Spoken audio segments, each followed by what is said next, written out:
Hello YouTube, this is Morgan Airspeed Prime here at my next Avatar video.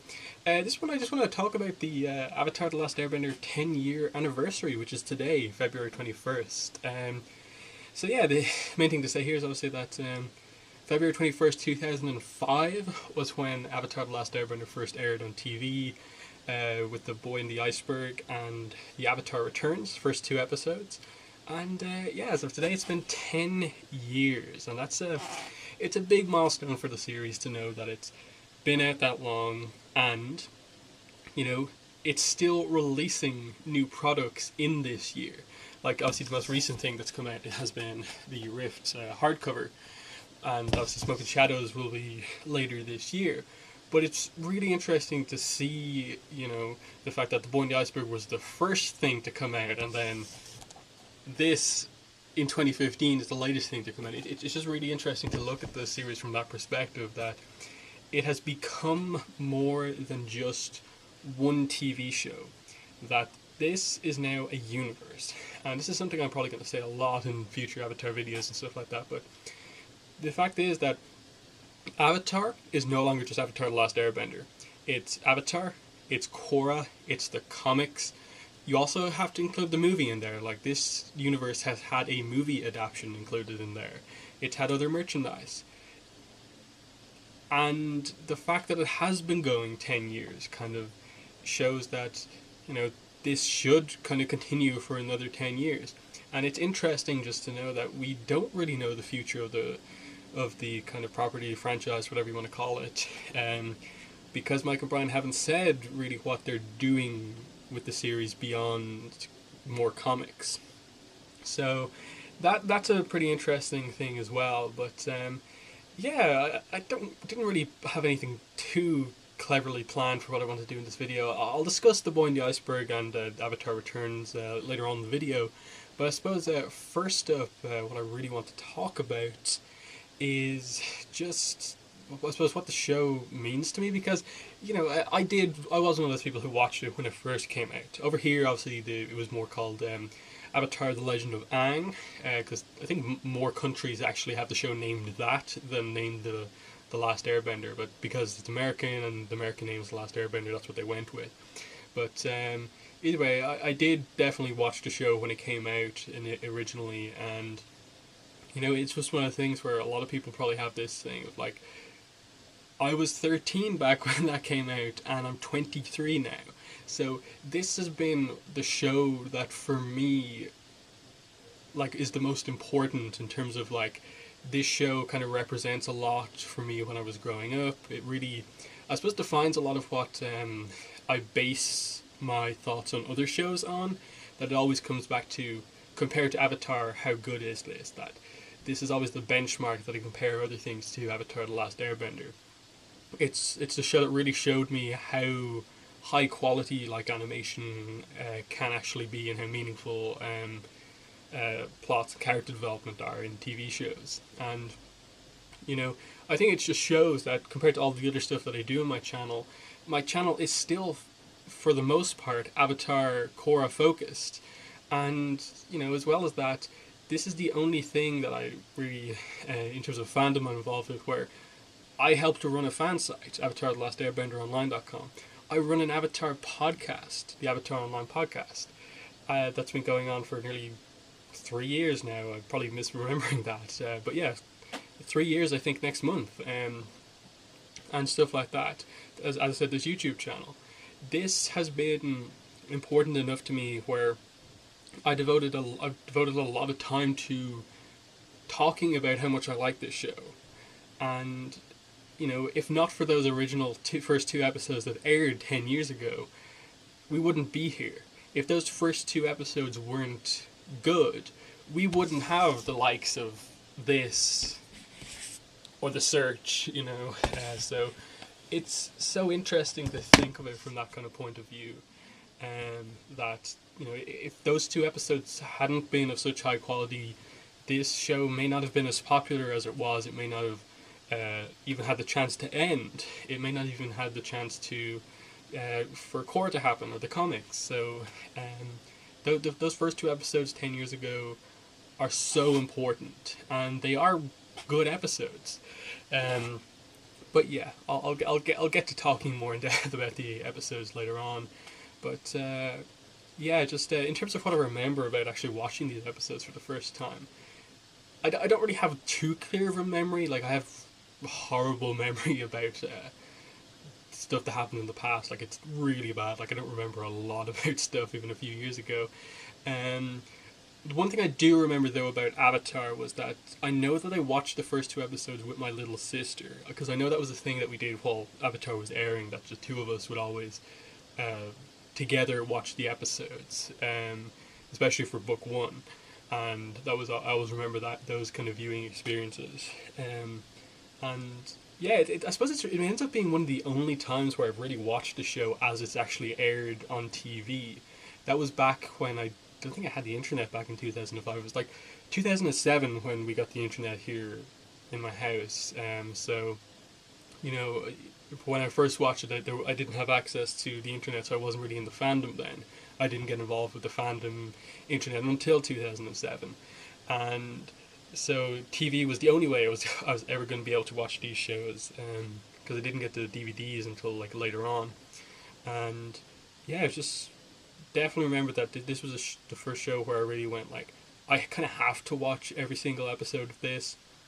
There have been other shows that I'd followed like off and on, but I never like kind of devoted time to going out of my way to like making sure I watched the TV show until this. And I think it says a lot that when we did get the internet for the first time, one of the first things I ever tried to look up was ways to watch Avatar: The Last Airbender, and through that I managed to get into the fandom basically for the first time, and obviously from there we're at the point we're at now where I helped to run an Avatar fan site and stuff like that. So it's a show that means a lot to me, definitely. In terms of it's a show that's filled with meaning and stuff like that. It means a lot to a lot of people, and you definitely learn a lot from it. And it's one of those shows where like I know a lot of people say, oh, just let kids watch shows like SpongeBob and stuff like that. But I'd almost say like let them watch this more than SpongeBob, because SpongeBob is entertainment, yes, and it's funny at times, but Avatar is funny as well, but it's also story, meaningful, characters you can relate to and stuff like that. Uh, Great advice, life lessons from characters like Iroh and some of the character arcs that go on. This show was important when it came out, and another thing is just that it was critically acclaimed as well when it first came out. That this will go down as Nickelodeon's best ever show. Korra obviously comes close, but that's a different discussion, Korra versus Avatar. But just the Avatar universe in general is something that Nickelodeon doesn't really have in other shows. They kind of tried to do it with Turtles, but Turtles isn't quite as character or story focused as Avatar is.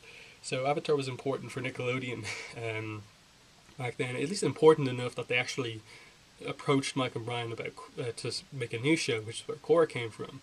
So there's that. But yeah, there's without going on too long, it's just it's an important show to me.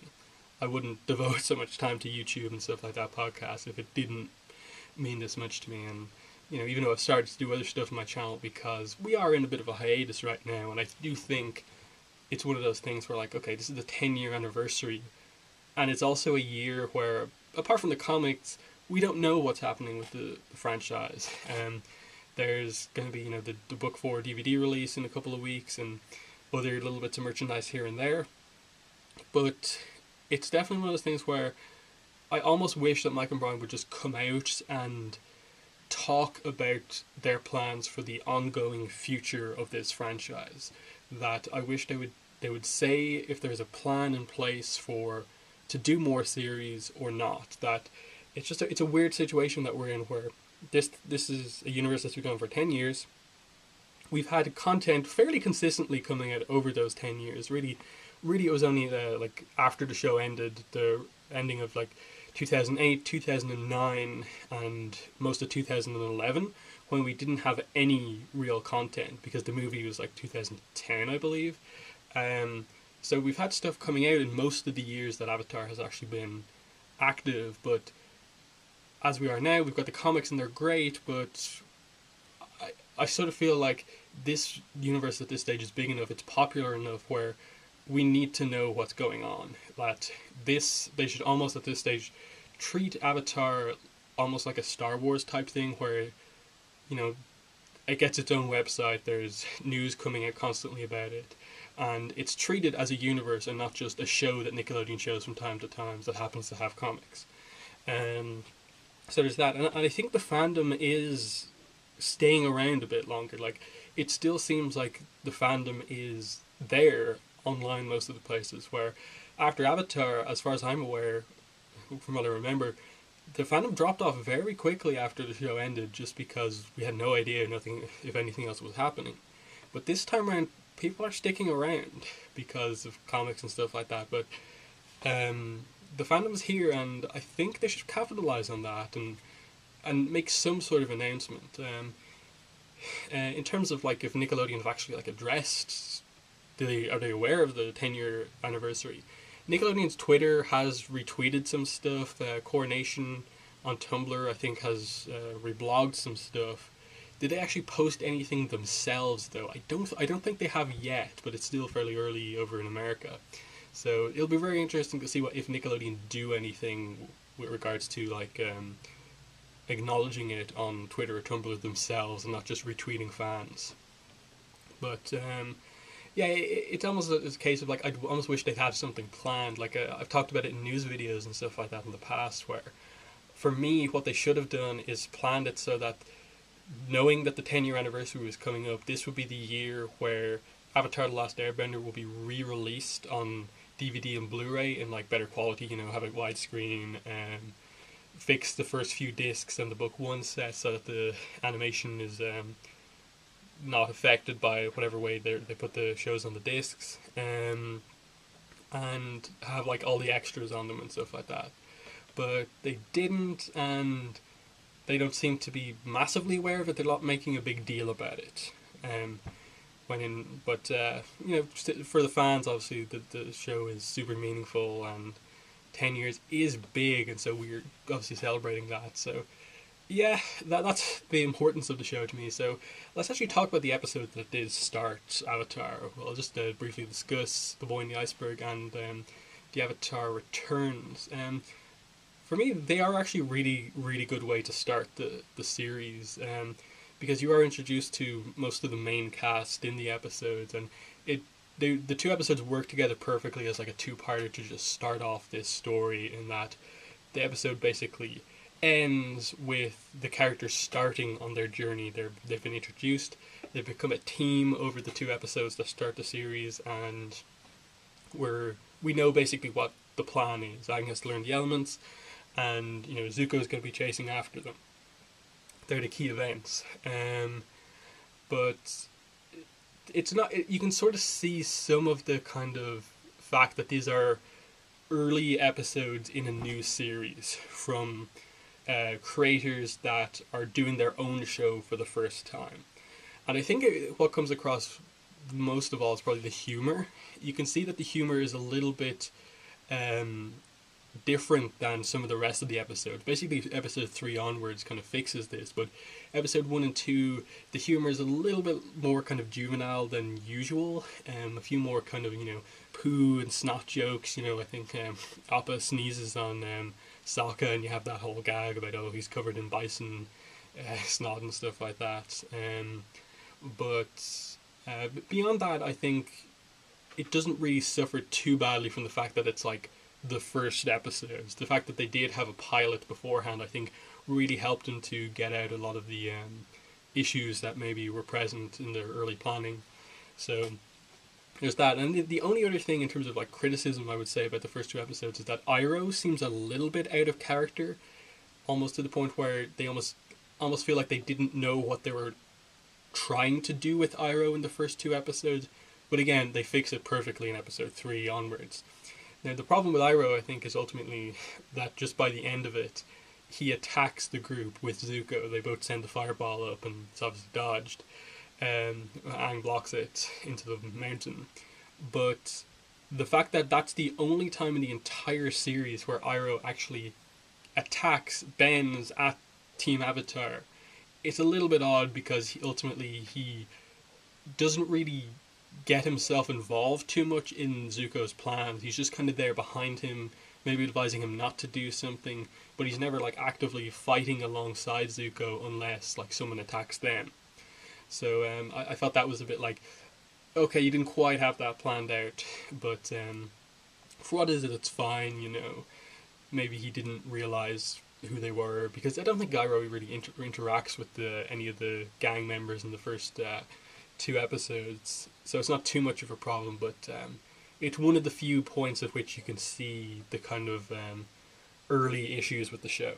But the rest of the show is really great. Like, I think it says a lot, the fact that it just opens up straight away, and one of the first lines in the series is Katara calling Sokka out for being sexist, and it's really interesting that they do that, and that just brother sister, and she calls him out for being sexist early on in the show, and that's just the fact that she says that word shows you that this is not your typical Nickelodeon show. They're going to go down a slightly different path here. They're going to be more realistic with the characters and address these sort of issues, but at the same time, they don't kind of villainize Sokka for being that way, because you sort of get the explanation about the whole situation in the Southern Water Tribe, in that, wait, Sokka is the only guy in the Southern Water Tribe around his age.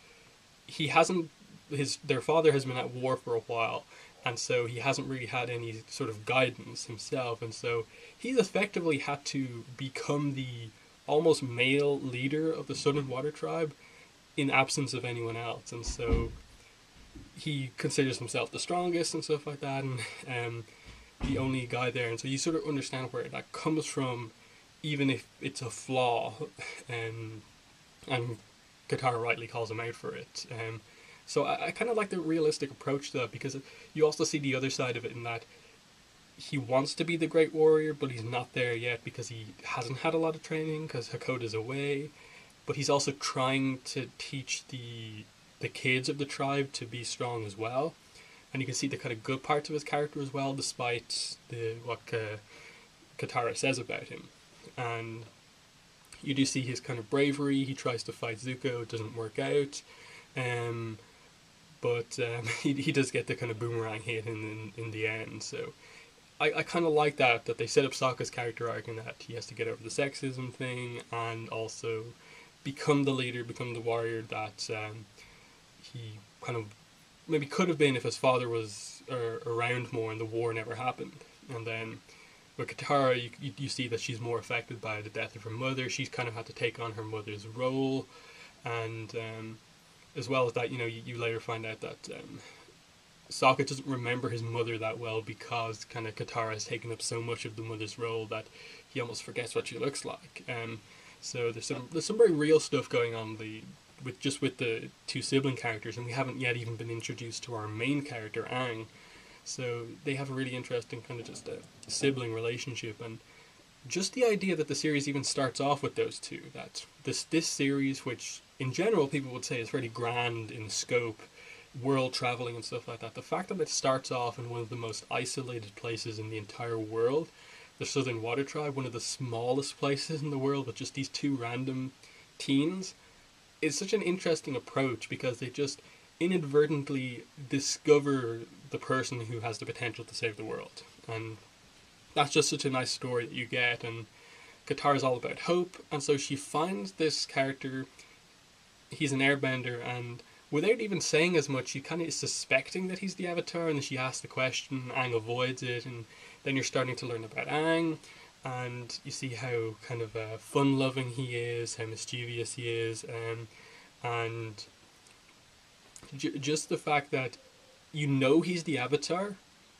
because of obviously, and you've seen some sort of visuals, this guy's the Avatar going in. The show's not really trying to hide that from you, but the fact that he himself isn't accepting it and is kind of avoiding it says a lot. And then, as you go into episode 2, him eventually taking on that role and realizing the way the world is, accepting what's happened to him. It's very interesting, just this idea that you don't really get it explored too much until episode 3 the idea that Aang is technically a character out of time. Like, he's been in ice for 100 years. So that's a long time to be out of sync with the world. And he sort of has this realization towards the in these 2 episodes that, whoa, 100 years, my room must be really untidy. And he kind of sort of realizes that that means nearly everyone he knows is dead, but he doesn't quite get it yet. And he has to wait until like the next episode to really realize the full extent of what's happened in the world. Obviously, the air nomad genocide, and just that as a concept being told to you in the opening narration of the show again shows you the kind of more serious subject matter, more adult subject matter of this show. That it would open up revealing to you war, the effect that war has on a small village, what it does to the kids of that village, in that Katara and Sokka both have to take on a lot tougher roles in their village than you would otherwise expect. Genocide has happened, and it really gets across just the Fire Nation how evil they are and how big of a threat to the world it is. And as well as that, just you don't really learn a massive amount about what the Avatar is just yet, but just the explanation that there is this new cycle of avatars, and there's a new one. When one dies, the next one's born. One went missing because I suppose the implication is that no one really knew what happened to Roku. He was just assumed that he died. It wasn't like world news that he died, and they just assumed the next Avatar was coming, and they never really knew who he was. And then they eventually find out. So that's interesting, and they stay away from the backstory of characters for the most part in these episodes, but they do address them like as soon as next episode, and that's important. But they're just really successful episodes because they do introduce the exact right amount of characters that you need. And you get introduced to Zuko, and these first 2 episodes do present him in a more kind of villainous light, but at the same time you could see there's something underlying there, that because of his uncle and his mannerisms, he's a little bit tougher and, as I said, a little bit out of character in these first 2 episodes, but you still get the idea that he's a fairly kind of jolly old man. And even though Zuko's, to us, the audience, is doing villainous things, he doesn't seem to have much of a issue with it, so you can see that there's some sort of a conflict going on with Zuko. So I quite like that, and then just some of the other parts of the episode I haven't really touched upon. The fact that Aang waking up, him coming to the Water Tribe, he brings something back to the people that they haven't had in such a long time because of the impact of war. Fun. And it's a thing that Aang kind of does throughout the entire series, and that he does add a lot of kind of lightness to places that have otherwise been kind of ravaged by war. Even though he himself has all of these things that have happened to him, he still is that fun-loving character throughout most of the show. So that's just really nice to see the consistency of the character as he goes through the episodes. But yeah, I just really do think these are very impressive opening 2 episodes, and the fact that the fandom is so large, I think you kind of do have to put it down to these 2 episodes being a great draw to watch the next few episodes. I think episode 3 is excellent and is probably one of the best episodes of book 1, and I think ultimately it's an episode that really helps you to see so much more about the series. But for episode 1 and 2, they do a good job. Like the Avatar Returns has a really great kind of action sequence at the end with Aang escaping the ship, Avatar State, him saving everyone, revealing he's the Avatar, and the idea that they're going to travel to the Northern Water Tribe to learn waterbending, and that's Katara's arc. It's just really, really impressive. And then, I suppose to finish it off, just obviously it's been 10 years. Like 10 years ago, we met these characters for the first time. Now we've roughly seen all of them in their kind of adult form. We've met Toph as she is now. Obviously, we don't meet her in the first 2 episodes, but we know what an older Katara looks like. we've seen images of older Sokka, even though we haven't experienced him too much. But just knowing what Sokka goes through just in Avatar, he goes from being this kind of sexist warrior who thinks he's good to actually being an excellent leader, excellent warrior, and dating the character who thought him not to be sexist. That's a great arc. With Katara, you have her main arc of kind of just the whole idea of Aang was the character she put hope in, that in finding the Avatar, he would end the war, bring balance to the world, and finding out that that Aang, who she put her hope into, succeeded, and then the fact that the two actually have started a relationship. It's a really good arc, in addition to the fact that she becomes a powerful character. She's a waterbender at the start, but there's no one to train her, and by the end of the series, she's arguably the most powerful waterbender in the series. That's a really strong arc. With Aang, you see him go from being the reluctant Avatar to being a fully realized Avatar who has saved the world and has gone through a lot. With Zuko, complete character turnaround. After all of the stuff that he goes through, he finally finds his kind of right destiny in joining Aang and helping him to defeat his father and bring balance to the world that way. Zuko starts off just wanting his honor back. He ends being the Fire Lord of the new Fire Nation. It's just really amazing just when you think about it, just in terms of where the characters go from the first episode to the last episode. But also now with Korra, seeing that, seeing an older Zuko and how wise he is, seeing a few bits about older Aang, about the family that he and Katara had, and stuff like that. It's just a really great journey. But yeah, I'm gonna leave the video there. I don't want to go on too long here. But definitely in the comments, let me know what your thoughts are on the 10-year Avatar: The Last Airbender anniversary. When did you first see these episodes? Have you been involved with the show for 10 years, or did you watch it at a later point?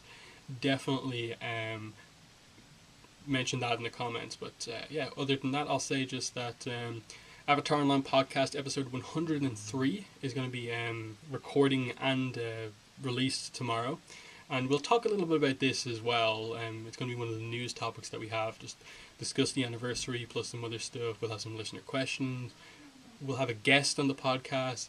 But our main discussion topic is going to be our top 5 favorite characters list from everything. It includes comics, Avatar, Korra, everything. So you'll see what my top 5 favorite characters lists are on the podcast tomorrow. Other than that, thanks for watching, and bye.